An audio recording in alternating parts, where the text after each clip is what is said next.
afternoon everybody, Calm Biker here.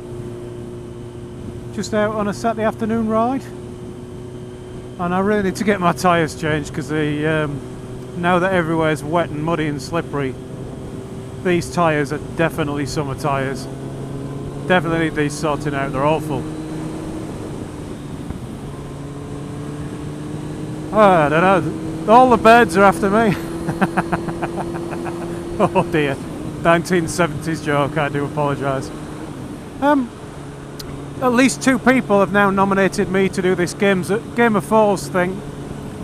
Len's Cap-Off was one. I think the other one was Lazy Boy Rider, but if it wasn't, then I apologise to Lazy Boy Rider for insinuating that it has anything to do with me, and to whoever else it was who I'm confusing with Lazy Boy Rider. Anyway, it's quite a lot of questions, so I best crack on and tell you them, otherwise I'll be talking for ages and ages again.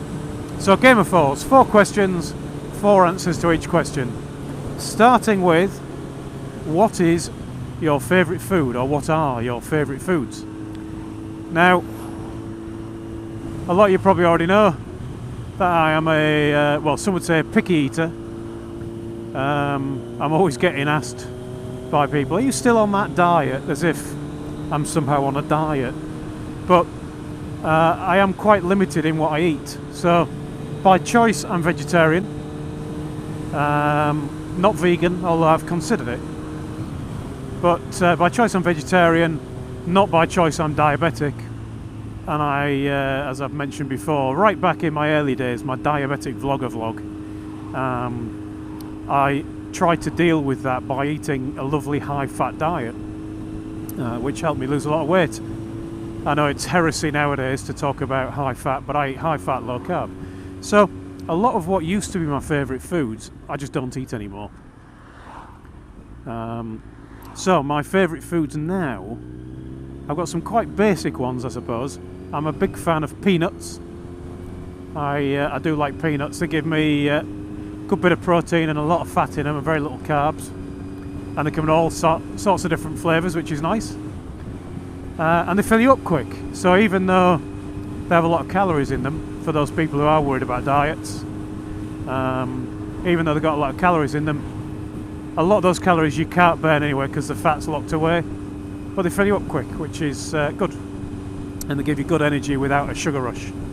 So I'm a big fan of peanuts. They are my go-to snack. I'm also one for the cheese where the fat is not locked away, but obviously I select my cheeses carefully because I don't eat any cheese that's been made with rennet, which is made out of bits of animal. I am a big fan, if you follow me on Facebook you'll know, I'm a big fan of curry. I like to make my lunches when I'm at work a lot. I like to make my lunches in advance, and I'll make a big pot, about 10 litres of curry, and then freeze it in little pots, and I can take a frozen pot of curry to work with me every day, and by the time I get to lunchtime it's ready to heat up, it's not frozen anymore. So that's one of my favourite kind of meals. And then the other meal is shepherd's pie. Now shepherd's pie, I don't know if it's a world food or not really, or if it's a very British thing, but shepherd's pie generally, I believe, is minced lamb, hence shepherd's, with a covering of potato, mashed potato, and then like the mince is in a gravy, and you might put peas and things like that in it. So that's a shepherd's pie. And of course, as I said, I don't eat meat and I don't eat carbs particularly, so my version of shepherd's pie that Mrs. C makes me is mashed cauliflower on the top and minced something, soya, corn, that kind of thing underneath, and then a bit of carrot, bit of peas, bit of something like that, and quite often just a little sprinkling of cheese on the top, grilled, to give it a nice crunchy top. So that's my favourite 4 foods. Next question is for drinks. Now, going back a number of years, they've all been alcoholic, I suppose, but I've kind of gone off drinking alcohol, to be honest. So alcohol-wise, I'll have an ale every so often. So bottled ale. I'm not a lager person. I used to be a cider person, but it's a bit too sugary. But I do like a proper ale. Nice dark brown.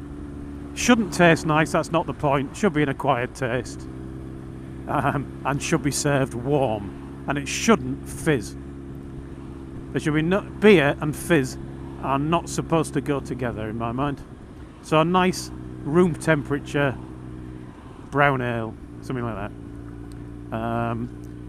I think on other people's games before, Game Befores, whatever you want to call it, people have said some of the ones that I really like. But things like Hobgoblin, King Goblin's a good one. Aside from that, I am a big fan of coffee. Every morning my breakfast is a coffee. By lunchtime I will have had 2 or 3 more coffees, and then a coffee with my lunch, coffee after lunch, a few in the afternoon, quick one before I get finished from work, one with my tea, my dinner, whatever you want to call it, couple after that, maybe one before bedtime. I have asthma, and occasionally if I get a bit wheezy, instead of taking my Ventolin inhaler, I'll have a coffee, and that usually sorts it out. Maybe I'm addicted, I don't know, maybe I'm addicted, and that wheeze is my body's desperation for coffee. Aside from that, don't mind a cup of tea, and I don't mind a sugar-free lemon squash here and there. Quite like to freeze them in summer and have them as lollies. I think the next place is 4 places you've lived. Now this is tricky because really, I've kind of only ever lived around here. So the 4 places I've lived would be, I suppose I was born in a place called Norton. I wasn't there very long. I was moved to York when I was, days old. And I was in I don't know what you would call it, a children's home, something like that. But as a baby, so not that I remember this at all, but some kind of place like that, I guess.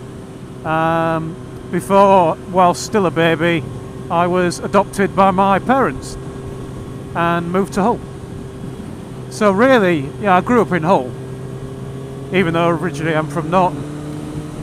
Lived in a few places in Hull, and then moved to Beverley, or a place just outside Beverley, mainly because even though I've lived there all my life, I'm not a big fan of Hull. Nothing particularly against it. I mean, the place is great, but it suffers from the deprivation it's got. So quite often it's the highest drug use, highest teenage pregnancy, highest crime, highest stabbings, lowest education. These are the things that Hull makes the news for. Although recently it's made it for being the City of Culture, which is next year it's going to be the European City of Culture, just before we leave Europe. Which I think is interesting. I think it could do a lot of good for Hull. But unfortunately, because of the deprivation, it does mean that, with all the crime and things like that, it isn't always the best place to be. So I wouldn't do it down completely, but we moved after being fed up of constant burglaries. And when I say constant, obviously I don't mean literally, but what I mean is that every evening you were looking out the rear window of the house just to have a look and see if anyone was going to try and break into your garage. And there would be a break into a garage in our area 2 or 3 times a week at least. And after a while of that, you're thinking, this isn't really where I want to be. So I moved, and we picked an area based on the internet, and the internet being able to tell you where the crime isn't, and that's what we went for. And it changed our lives. It meant that instead of being constantly worried about who was doing what near your house, I went through a year in Beverley of every time you heard a noise, going and having a look, and you'd see, kids, teenagers hanging around and things like that, and be worried about them, and then realise that actually they were more like the teenagers were when I was a teenager. We're just going out for a bike ride and meeting up with friends, not going out with the intention of breaking into a garage and stealing your car. So those are the places that I've lived. And then I think the last question was, places you've been to. Now, a lot of people are probably talking about all of the foreign climes I've been to. I've not really been that many places. I'm more of a home person. To give you an idea, I went with Mrs. C to Italy for our honeymoon, and it was really nice. We went to Lake Garda, a place called Riva on the north bank of Lake Garda. Really nice place, but we decided we're only going to go there for 10 days. We didn't think 2 weeks was going to be much, it would be a bit too long. And we arrived on the Friday. Weirdly, you know that idea of being a rain god? Weirdly, Lake Garda, beautiful place, hot, absolutely roasting hot in the middle of summer. When we arrived, we got off the plane, got onto the coach to take us to the place where we were staying, and it bucketed down with rain. It was like a monsoon, but it didn't rain after that. It was really hot. But by the Monday we were kind of bored, and we were looking forward to coming home again. So we took a lot of trips. Went to a lot of different places to keep ourselves entertained. We'll definitely not go to a place and sit on a beach for 2 weeks. We go to a different place every day. So we ended up going to Venice for a day, which was very beautiful, but way too commercialised and smelt like sewers or canals, which of course it would do. We went to Bolzano, Renon, up into the bits of Italy that used to belong to Austria. So it feels like you're in Austria with the architecture and all that kind of thing, but the borders changed through various wars and disputes and things. So all around there, that was nice. I suppose that counts as 4, but other places I've been, as in countries, Spain, went to Spain once. It was alright. Too hot for me. I like it cold. I really want to go to Switzerland, and I'd really like to go to Iceland and Norway and places like that and see the Northern Lights. We've been going out looking for the Northern Lights while it's been quite active on the solar radiation, magnetism, whatever it is that causes the Northern Lights, but not seen it yet. Got an app on the phone to try and warn us when the radiation's getting up, so we can go and have a look. Solar winds, that kind of thing. And then really, most of the other places I've been in Britain, and I've kind of been all over Britain. A lot of it for going away for holidays and just kind of touring around a bit, and a lot of it for work. I remember one of the worst ones for work. My last 2 places would be Glasgow and Cardiff, I guess. So Scotland and Wales as countries. But the worst ones for me was I used to have to go to Glasgow probably once or twice a week. So that would be up early in the morning, drive to Glasgow, which would take about 4 or 5 hours, 2 or 3 hours of meetings, and then drive back. So that got annoying. But the worst one was Cardiff. And Wales is such a beautiful place. You'd get into Wales on the way to Cardiff and think, this is beautiful, I wish I was staying here to look at it. I did once have a bit of work in the Rhondda, in the valleys, and that was amazing. But I was staying there overnight, so I could actually get out there and appreciate it. Whereas the Cardiff one was get up in the morning, about probably 4 o'clock in the morning, head off to Cardiff to be there by 9. And it was almost exactly 250 miles from my door to the British Gas or Centrica building in Cardiff where I was working. So on Monday morning, up at 4, get to Cardiff by 9. We'd try and finish the meetings by about 4:30, which was actually finishing early, but we'd work through lunch to try and finish it early because they knew I had to get back. So 4:30, 5 o'clock time, back in the car. And then, do you mind waiting a little bit, dear? Back in the car at 4:30, another drive home to probably get home about 9 o'clock. And the next day I'd be in the office on the Tuesday, just a standard 9 till 5. And then Wednesday, back to Cardiff. Thursday back in the office. Friday, back to Cardiff. So that was probably the worst bit of work I'd ever had to do, where I was in Cardiff 3 days a week. But because I was managing projects back in Hull as well, having to come back 2 days a week, and they wouldn't even let me kind of do Monday to Wednesday in Cardiff and Thursday and Friday back in Hull.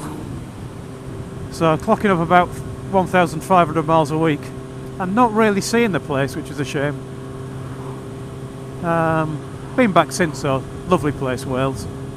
Cracking place for a ride out. So that's my 4 questions and 4 answers to each.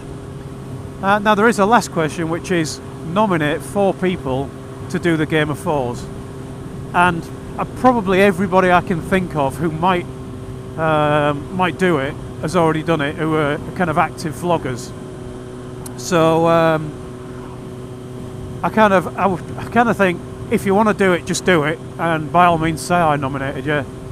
I can't really think of 4 people to do it who are that active that haven't already been nominated. So anybody who wants to do it, do it. How about that? So thanks for watching everyone, ride safe, and I'll talk to you all again soon.